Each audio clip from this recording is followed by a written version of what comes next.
Salve, salve, alunado do 7º ano!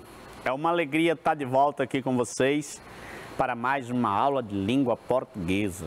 E hoje nós vamos estudar e vamos aprender, vamos propor que você planeje fazer um resumo de um texto de divulgação científica. Os textos de divulgação científica, eles por si só são formidáveis. Por quê? Porque ele aproxima a sociedade da ciência. Ele tenta popularizar, entre aspas, os conhecimentos científicos, as descobertas científicas. Meu amigo, procure ter uma assinatura. Peça o papai e a mamãe a assinatura da revista Mundo Estranho para tu ver como tu vai ter muitas coisas legais lá para que tu conhecer. Super interessante. Assista aos canais Discovery Channel, que tu vai saber um monte de conhecimentos formidáveis, as invenções que o homem já fez, os estudos, as descobertas, enfim. Isso é texto de divulgação científica, tá legal? E hoje nós vamos passear um pouco em cima deles para depois eu propor e planejar junto contigo um resumo de algum texto de divulgação científica. Vem com a gente, que a aula tá massa. Conforme combinado, vamos avançando aqui. Nossa aula é mais ou menos 30 minutos. Nós vamos trabalhar o resumo de artigo de divulgação científica. Nós vamos planejar essa escrita. Beleza? E o que é, Rufino? O texto de divulgação científica. Porque a primeira coisa para tu saber fazer algo é tu saber pelo menos o que é. Eu estou certo? Claro, professor, o senhor está certo. Então, o texto de divulgação científica é um texto de grande circulação, principalmente nos meios acadêmicos, escolas, universidades e na sociedade no meio em geral. Por quê? Porque importa a todos o que acontece no mundo da ciência e da tecnologia. Meu amigo, tu lembra, ano passado, 2020, todo mundo atenado na frente da TV, dos jornais, querendo saber, pedindo a Deus logo que descobrissem, que produzissem, que terminassem a fabricação da vacina contra a Covid-19, não foi não? Toda a sociedade mundial acompanhou de perto a ciência. Nós nunca tivemos tão próximo da ciência como nessa época, não foi mesmo? Lá pelo final, assim, outubro, novembro, setembro de 2020, se eu não estou enganado, que foi mais ou menos o tempo em que a vacina estava quase pronta e começou a ser testada, ó. E aí, quando começaram já a vacinar o povo, nós tivemos um pouco mais de alegria. Então, meu amigo, ciência é tudo, ciência salva. E aqui nós temos um texto, que eu acho ele super legal, pode até colocar em tela cheia, meu Twitter, né? Para os nossos alunos perceber que esse texto foi tirado da revista Ciência Hoje das Crianças. É uma revista cujo público maior é as crianças. E não deixa de ser um texto de divulgação científica, que você pode fazer um resumo dele, porque ele está bem comprido. O título do texto é Por que a girafa tem o pescoço tão comprido? Olha só, legal, né? Quer saber por quê? Aí tem que ler o artigo. Para começo de conversa, não é só o pescoço da girafa que é comprido, ela é toda muito alta, olha aí. Mas acredite, os antepassados das girafas não eram assim. Esse animal foi adquirindo essa característica ao longo de muitos milhares de anos, num processo de transformação que se dá de forma lenta e é chamado de evolução. Essas transformações ou mutações, não é, que resultaram na girafa com a aparência que conhecemos hoje, aconteceram no material genético dos ancestrais dela. Ou seja, os genes do animal, que são estruturas contidas nas células de qualquer ser vivo, guardando o que podemos chamar de código de suas características físicas, começaram a sofrer mudanças.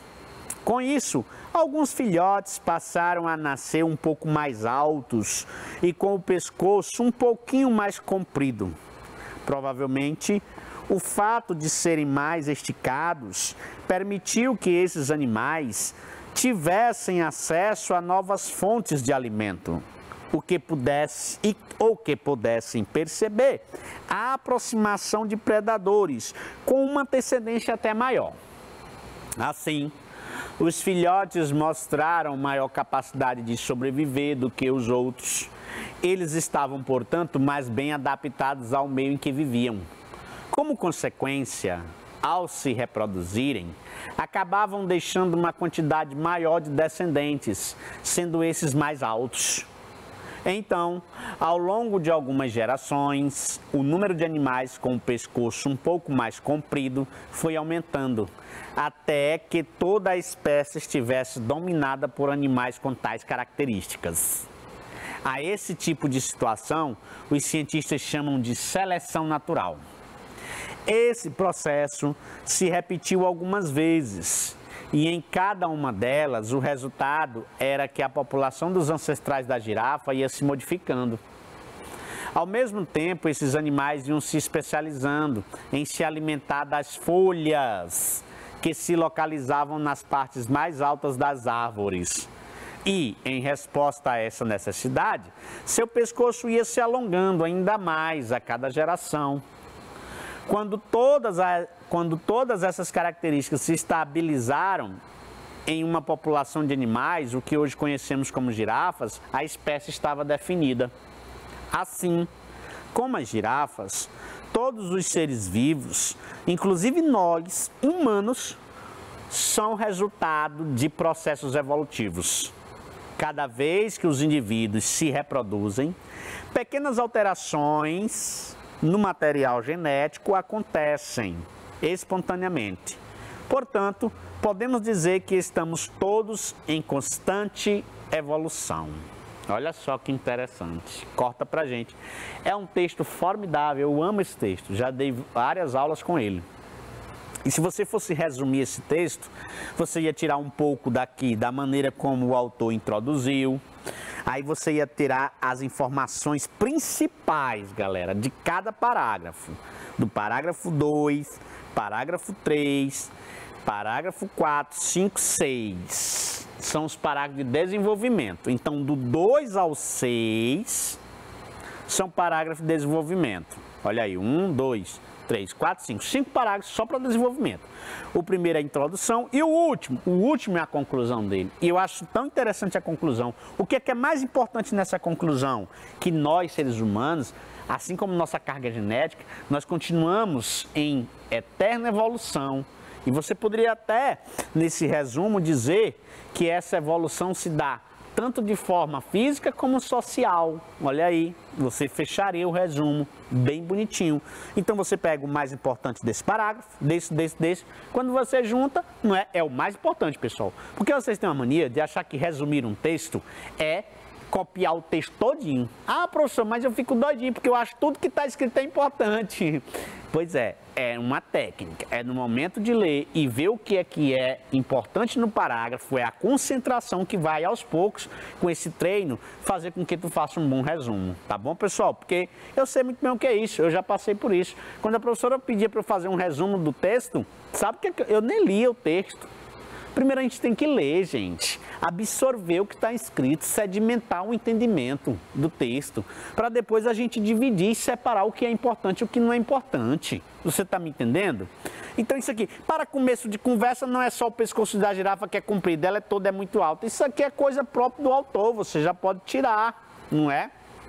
Você já pode tirar e transformar isso. Você já pode começar. As girafas adquiriram características ao longo de muitos anos. As girafas, para terem o pescoço comprido, elas adquiriram essa característica ao longo de muitos anos. Pronto, você já resumiu o parágrafo 1, entendeu? É assim. Essas transformações ou mutações que resultaram na girafa com a aparência que conhecemos hoje aconteceram no material genético. Aí, parágrafo 2. As mudanças acontecem em especial a partir do material genético. Aí é outro resumo do parágrafo, olha aí. E isso é transmitido para cada um dos seus descendentes. Ah, eu não vou fazer não, quem tem que fazer é tu, estou ensinando aí direitinho, né? Assim fica fácil demais. Todo texto de divulgação científica tem uma estrutura, que é um título, um corpo e as partes essenciais. O título tu viu lá, que é uma pergunta, né? O corpo do texto, né, que é o texto propriamente dito. As partes essenciais desse texto vai ser a introdução, que é o primeiro parágrafo, o desenvolvimento, que é o parágrafo 2, 3, 4 e 5, e 6, lá do nosso caso. E o parágrafo 7, sétimo lá, é a conclusão. Quer ver? Ó, volta aí como tem 7 parágrafos. 1, 2, 3, 4, 5, 6, 7. Certinho. 7 parágrafos. É tão tal que eu vou te dizer agora o título. O título é esse. Por que as girafas têm um pescoço tão comprido? É uma pergunta. Qual foi a introdução? A introdução foi todo o parágrafo 1. Legal, professor. Com isso já fica fácil. Então, no meu resumo, a introdução vai ser um resumo do parágrafo 1, exatamente. Desenvolvimento. Desenvolvimento foram os parágrafos. Tudo que foi colocado nos parágrafos. 2, 3, 4, 5, 6. Foi mesmo, filho. E o desenvolvimento sempre é a maior parte, pessoal. Sempre. Já está dizendo. É o desenvolvimento do texto. Sempre é a maior parte, é óbvio. A conclusão. Como o parágrafo é mais curto e é só um, eu faço questão de reler a conclusão. Assim como as girafas, todos os seres vivos, inclusive nós, humanos, são resultados de processos evolutivos. É lindo isso aí. É um resgate da temática da evolução. Que o tema aí é exatamente essa evolução que as girafas tiveram para ter um pescoço comprido, não é não? Cada vez que os indivíduos se reproduzem, pequenas alterações no material genético acontecem espontaneamente. Portanto, podemos dizer que estamos todos em constante evolução. Gente, é muito massa. Ele resgata aí as girafas, compara as girafas com a gente nesse processo temático de mudança. Fala biologicamente onde isso ocorre nos genes, na genética. E por último finaliza que por isso acontecer na genética, quer queiramos ou não, a gente está em eterna evolução. Nem que seja geneticamente. Por que eu estou dizendo isso? Eu já estou com ironia. Porque tem pessoas que só crescem o físico, só mudam os músculos, mas a cabeça continua daquele jeito, não é? A cabeça não evolui, a mente não evolui, continua sendo uma pessoa retrógrada, tá certo? Preconceituosa, nefasta, tóxica. Então a mudança, ela tem que ocorrer tanto na genética, como na espiritualidade, como na personalidade, não é? Vou falar assim, personalidade. Então, por isso que eu gostei, cara. A mudança, ela ocorre. Se tu dizer, eu nunca vou mudar. Não, nós estamos em eterna mudança. Tu muda nem que seja o físico. Agora, mudar a personalidade para melhor, aí é outros 500, é melhor ainda. Mudar para pior, aí não é comigo. Aí tem uns autores, foi o Helder Lima Queiroz, do Instituto de Desenvolvimento Sustentável dessa tribo aí, desse grupo aí, dessa instituição, dessa ONG, Mamirauá, o nome até indígena. Esse texto foi tirado lá da revista Ciência Hoje das Crianças, 2010, olha esse texto, está até antigo, 11 anos. Mas eu gosto demais dele. Muita gente não sabia disso. Muita gente não sabia porque que o pescoço das girafas são compridos. E hoje nós aprendemos, porque é ciência, gente, ciência, pesquisa, tá bom? Isso ali não é um conto, isso ali é um artigo científico. Rapaz, Rufino, e para eu fazer um resumo de um artigo científico, eu tenho que ir buscar esse artigo científico. Eu não vou pegar mais esse aí, porque esse aí já está manjado, eu já trouxe para aula, eu vou atrás de outro. Vai atrás de outro para fazer teu resumo? Beleza, melhor ainda. Tu pode ir em jornais, revistas, tá bom? Jornais científicos ou acadêmicos. Tu pode ir na internet, claro, não é? É lá onde tu vai encontrar. Esses textos acadêmicos ainda não tá na hora não, tu não vai entender não. É muito complicado, TCC, monografia. Isso aí nem se meta aí atrás disso aí, porque a linguagem é muito técnica. Tu não vai se chatear. Quer saber onde é que tu vai?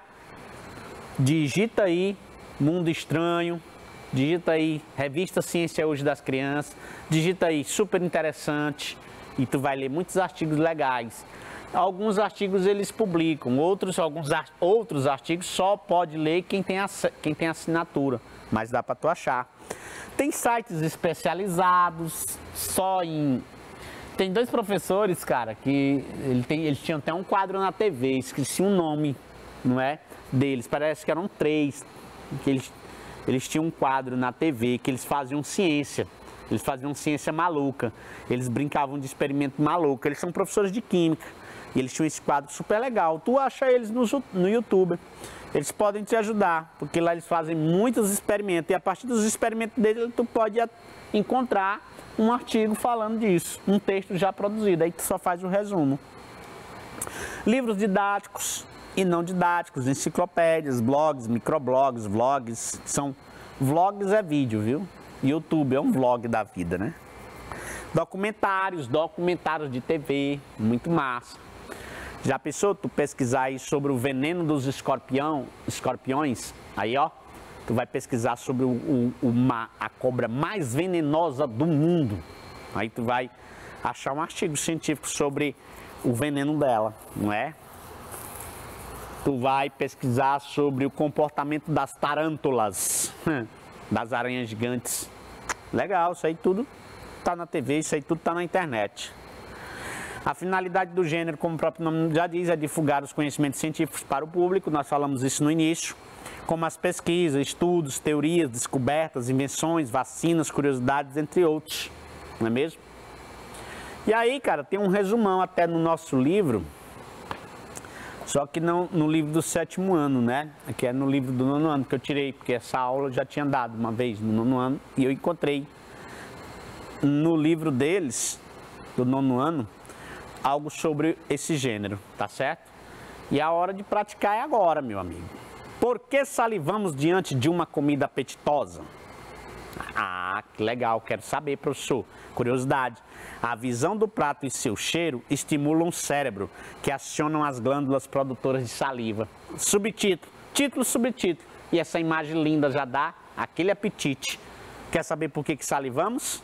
A visão do prato e seu cheiro estimulam o cérebro, que aciona as glândulas produtoras de saliva. Isso acontece porque o organismo já está se preparando antecipadamente para a digestão. Sabia que a digestão não é no estômago, não começa no estômago? É no estômago, mas não começa lá. Começa na boca, a partir da mastigação e da mistura com saliva.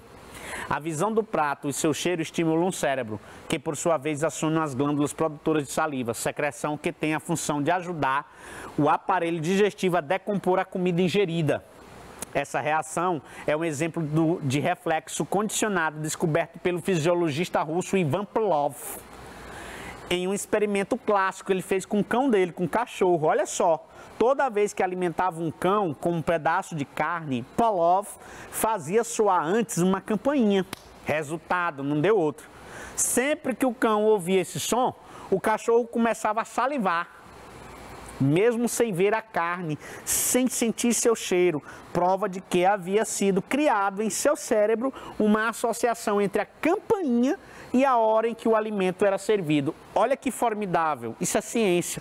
O cara não usou nem o olfato e nem a visão, porque são os olfatos e a visão os órgãos do sentido que mais se aproximam dos alimentos para o nosso cérebro ser acionado.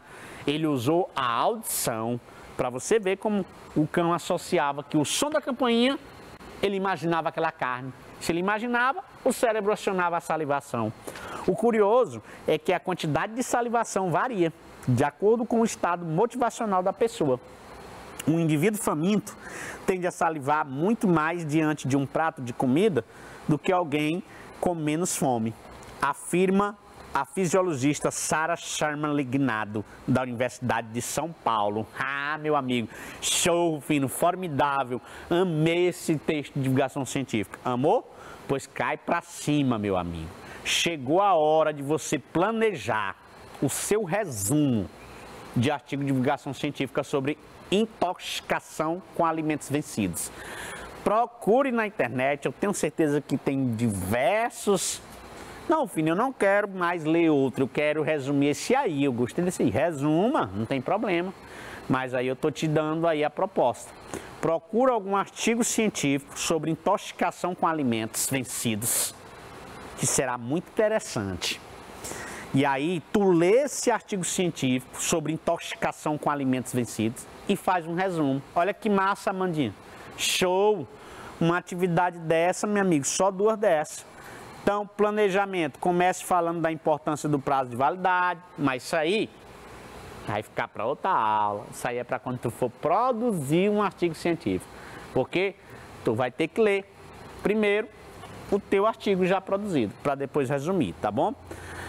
Se fosse do zero, tu ia fazer isso, pesquisar dados, ver nome científico de fungos ou bactérias, mais comum nos alimentos quando eles estão se decompondo, tá bom? Vai ver o que diz os especialistas. Tudo isso tu vai encontrar no teu artigo científico que tu já vai encontrar pronto só para resumir.